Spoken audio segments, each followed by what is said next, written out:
sometimes controversial, always politically incorrect, and pro-life without exception, without compromise, and without apology. It's the Pro-Life America podcast with your hosts, Sarah Waits and the president of Life Dynamics, Mark Crutcher.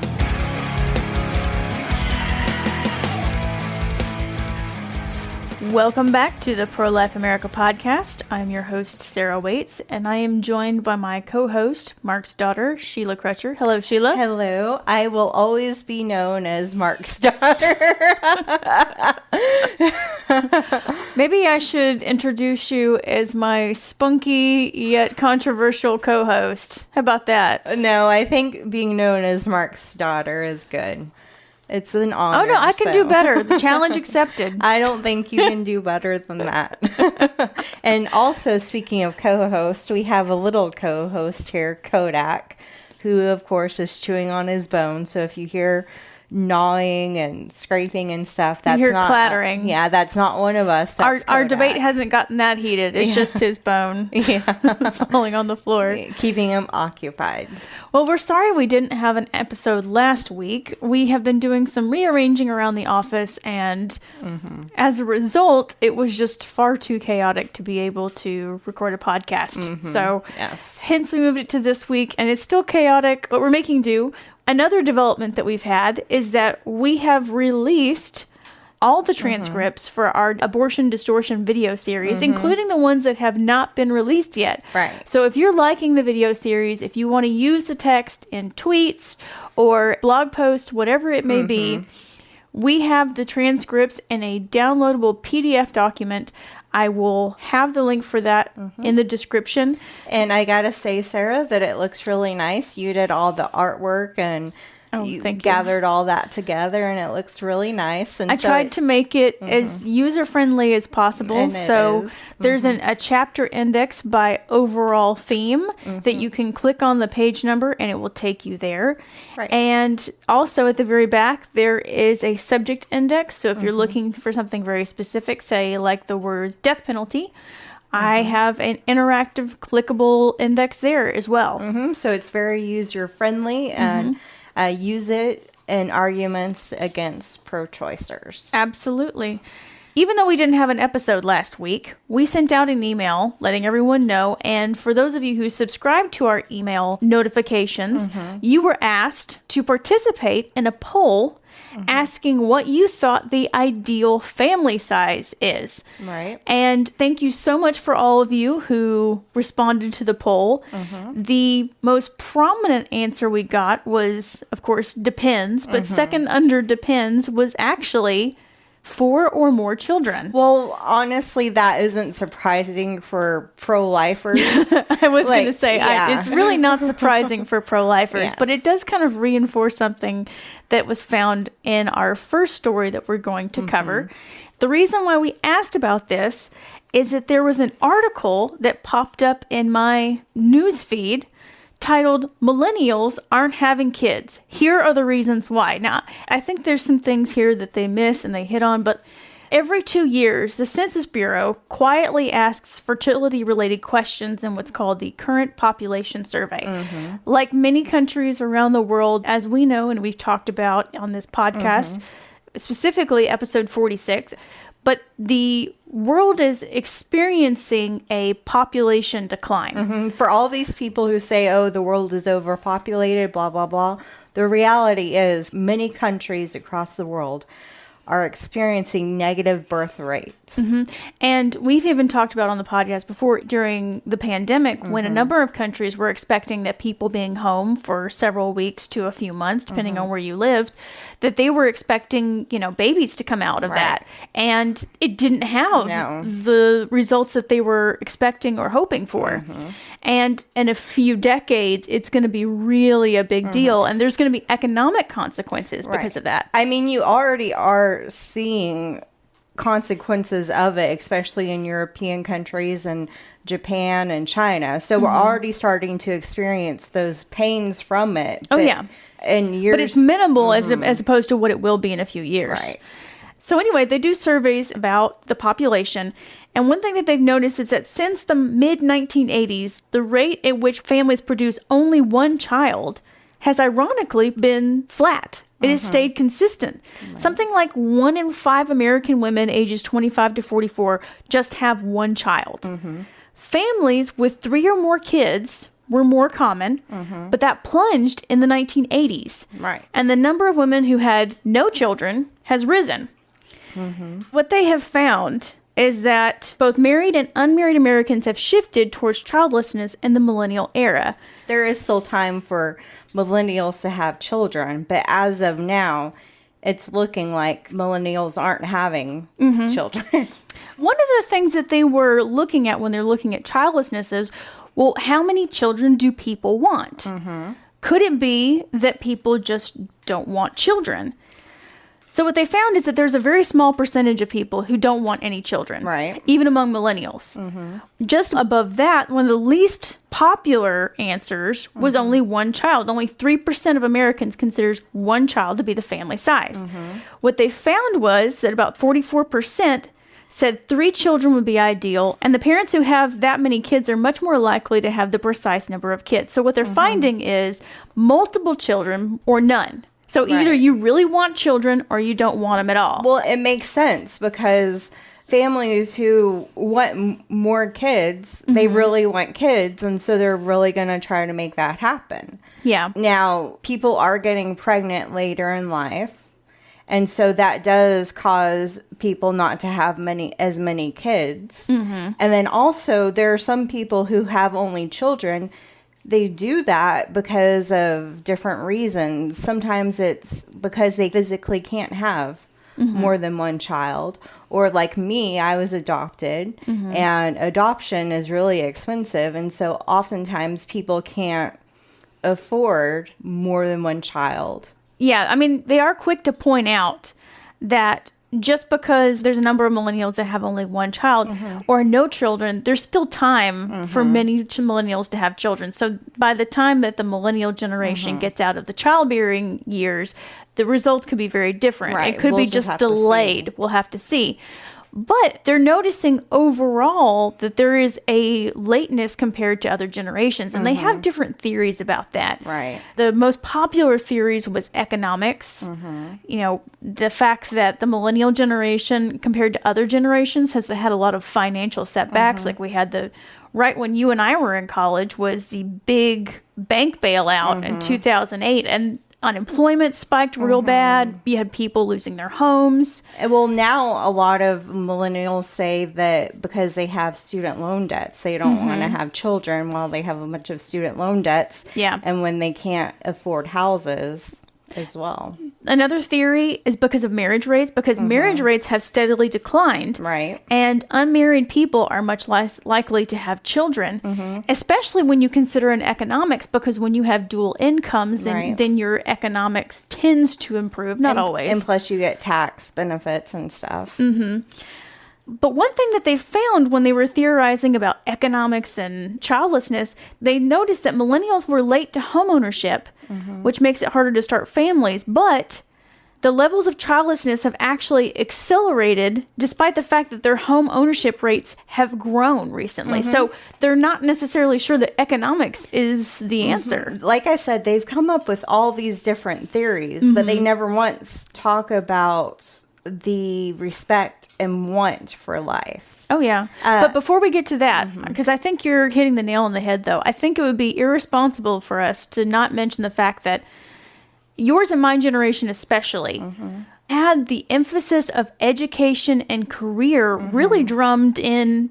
And the generation before us had some of that, but not, I don't think, to the extent that we did. Right. And I think there's a lot of millennials, female millennials, who have put their focus on education and career, who are delaying having children because they put all that focus over here. Well, it is a cultural shift from the emphasis, on women not being mothers but getting careers to the introduction of birth control, how it's, absolutely. it's considered normal to delay and alter your natural cycles and stuff just so you don't have children. These people can list all of these different reasons, but overall it comes down to an attitude. It comes down to an attitude about life and about children. There are plenty of examples. Like, for instance, there's a website called Reddit. It's kind of like different forums and stuff. And they have anti-children forums, like child-free. And there's just an anti-life, anti-children sentiment nowadays in culture. Well, I think the big thing, from what I remember, abortion rates were highest in the 90s. There was a period right after abortion was legalized that the abortion rates were increasing. And then I think they peaked around somewhere around in the 90s, and then they started to drop. So if you think about that, that's going to have an impact for the number of children. And especially the impact that having legalized abortion has had on the subsequent generations. What most people don't realize is that the number of generations that were born after Roe versus Wade was the law of the land is only the millennials, and then you have Gen Z. We're one of the few generations that have been born after Roe was legalized. So yeah, of course our opinions on birth control and children and, you know, whether or not to have children at all is going to be wildly different from all the generations before Roe. Again, we'll just have to see what happens because millennials are getting older. And so maybe more and more will start having children. So we'll just have to see what impact it has. And Gen Z, who knows with Gen Z? Who knows with Gen Z? They're the wild card. Yeah, absolutely. Well, speaking of having children, we have a short, interesting story that has come up. Sheila sent me this article, and the headline just had me do a double take. Here's the headline. U.S. woman with rare double uterus expecting babies in both. This isn't like a twin situation. And when I first read this, I was like, wait a minute. This can't be real. But apparently, 0.3% of females have something that's called, I'm going to butcher this, uterus didelphius. It's a rare condition where a person has a double uterus. So two uterus, each has a fallopian tube. And Kelsey Hatcher, a woman in the United States, is one of those women with double uteruses. On top of having a super rare condition, she is now one of 1 in 50 million who is pregnant in both uteruses. The last case occurred in Bangladesh in 2019. So she's hoping to go into labor and give medicated natural birth to both babies with a due date of somewhere around Christmas. But the uteruses will contract at different times, which could be minutes, hours, or even days apart. Man. I'm going to do a question. If you guys listen on Spotify, you can naturally interact with poll questions. But if you don't, I've created a new feature on our website. So if you go to the episode post on our website, I will have a poll question there that you can interact with. And this week's poll question would be, would you do a natural birth knowing that they could be born minutes, hours, or days apart? Or would you rather do a cesarean section for both children to have them born at the same time? I am curious to what our female listeners would say, because I know I have an opinion, but just let us know. I wonder if she knew she had this double. She did. I mean, yeah, you have to. It said that she knew, like, since she was, I think, 17. Yeah, you have to. And she's had several other children, but so this is the first time that she is having a double pregnancy. And it says that both babies are thriving. Man, that's quite the story. That's going to be quite the story for family reunions and stuff. I know, right? That's crazy. If anybody wants to read up on this to see that this is a very real thing, I will put the link in the description from Cleveland Clinic so you can read all about it. It is interesting. Yes, absolutely. Yes. Speaking of interesting, well, I don't say interesting in a good way, but the Canadian Prime Minister, Justin Trudeau. Your favorite person. Yes, he's lovely.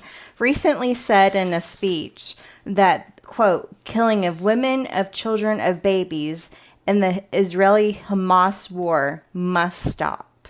This is the same guy who adamantly is pro-abortion and euthanasia, who acts like he cares about these women and children and babies. Yeah. How could he care about them when he doesn't care about any others? Yeah. This is clearly just a PR talking point for him.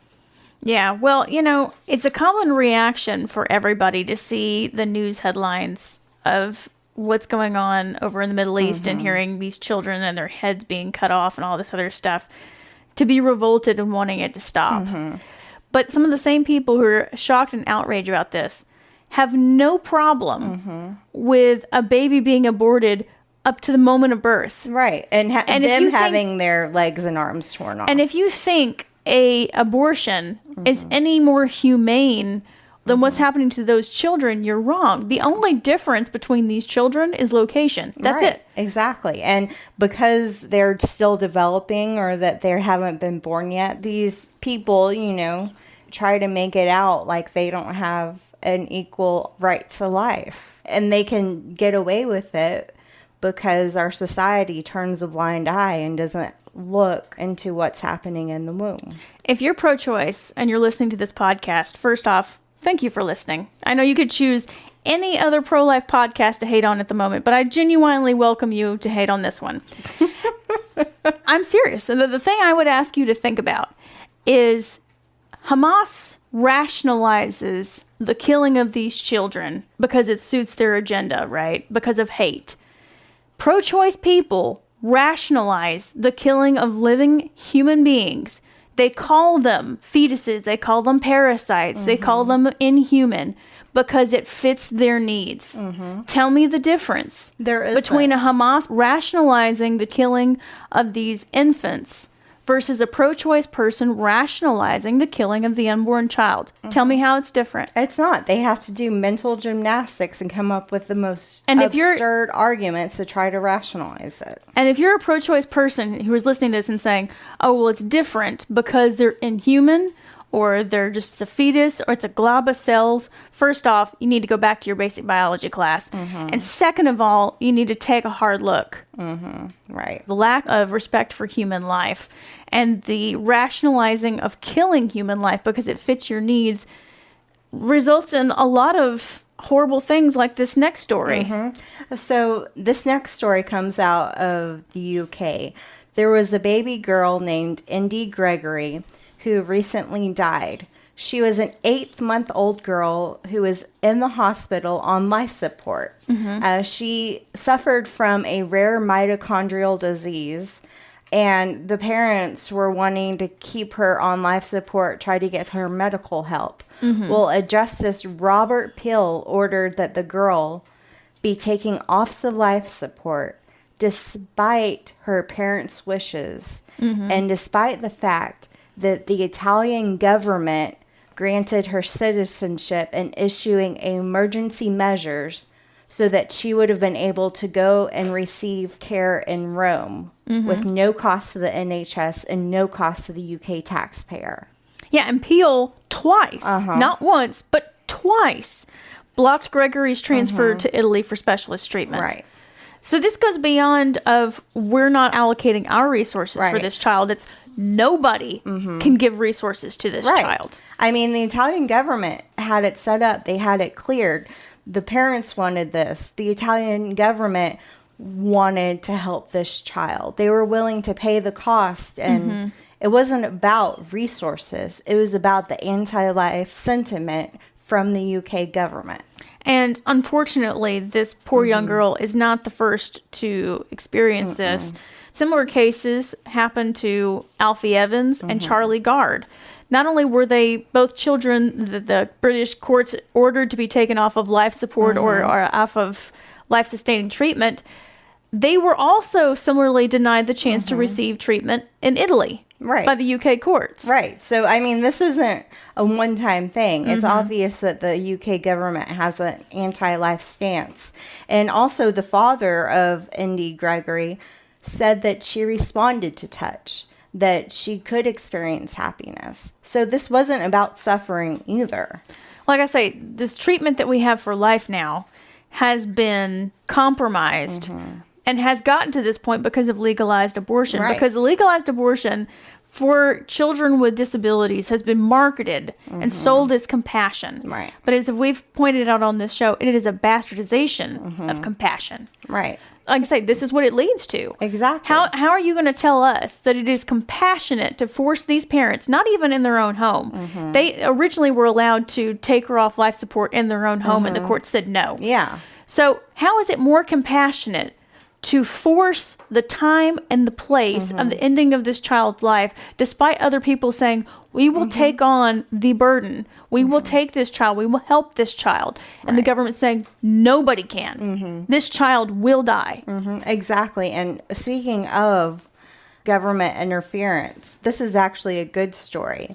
So We wanted it to end on a positive note. Yes. And so, of course, this is coming out of New York. The court recently instructed New York to leave the Catholic Sisters of Life alone. So Sisters of Life operates a pregnancy resource center in New York City.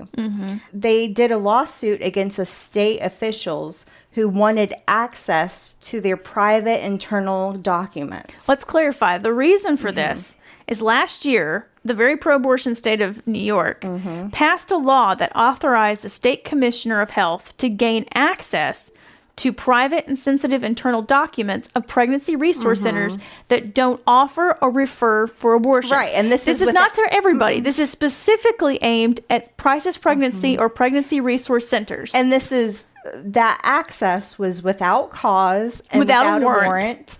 In my opinion, it looks to be like a law that allows illegal fishing expedition. It is. They want to shut these places down because New York, like California and some other states, have set themselves up to be abortion havens. Not just abortion havens, but abortion meccas. Exactly. And they can't have these pregnancy resource centers Operating. standing in the way. and Yeah. Operating. Thankfully, because of the lawsuit, New York agreed to issue a court order and ended their authority to request data and information. However, this does not comment on the legality of the law, which, in my opinion, violates against unreasonable search and seizures. Oh, yeah. And the order does not apply to pregnancy resource centers other than the Sisters of Life. So New York can still use this against other Right. pregnancy resource centers. So it's good that Sisters of Life won, but this is just going to pop up again in the future. And it's something that New York is going to continue to try to push. Like I say, I honestly do not understand how it is legal because it does violate the Fourth Amendment. It's not legal, but that doesn't matter to these people. These people will do anything to keep abortion going. And I mean, that sums up perfectly the mindset of the pro-abortion lobby. Because from this week's From the Mouth of Mark goes along with this. From my dad's blog post, Eliminating the Competition, Mark wrote, "In the minds of the pro-choice gang, the term a woman's right to choose really means a woman's right to choose abortion. So make no mistake about it. Their vendetta against crisis pregnancy centers is designed for one thing and one thing only, to limit the options women have when deciding whether or not to kill their children. These people clearly understand that when women see their unborn children on an ultrasound screen, many will choose not to kill them. And if that sort of thing is not nipped in the bud, it will inevitably lead to lower profits down at the local death camp." Well said. It's all about the profits for them. It's all about abortion. Absolutely. Well, thank you so much for listening to this episode of the Pro-Life America podcast. Again, I encourage you all to either go on Spotify or our website and participate in this episode's Q&A or poll question. We've had some for the past few episodes. They're up there that you can go interact with those and let us know what you think. And be sure to follow the podcast on your favorite podcast platform. In addition to Spotify and our website, we're on Apple Podcasts, Google Podcasts, iHeartRadio, and of course, the list goes on. And as we gear towards Thanksgiving, I hope everyone has a good Thanksgiving. Oh, yes, absolutely. / Turkey Day. Because next week is Thanksgiving, isn't it? I can't believe it. It creeps up on us. It does. Yeah, so from all of us to you, happy Thanksgiving. We hope you enjoy this time with your families. friends, family, loved ones. Mm-hmm. Yep. Well, until next time, Life Dynamics is not here to put up a good fight. We're here to win. Because winning is how the killing stops. Thank you so much. We will see you after Thanksgiving.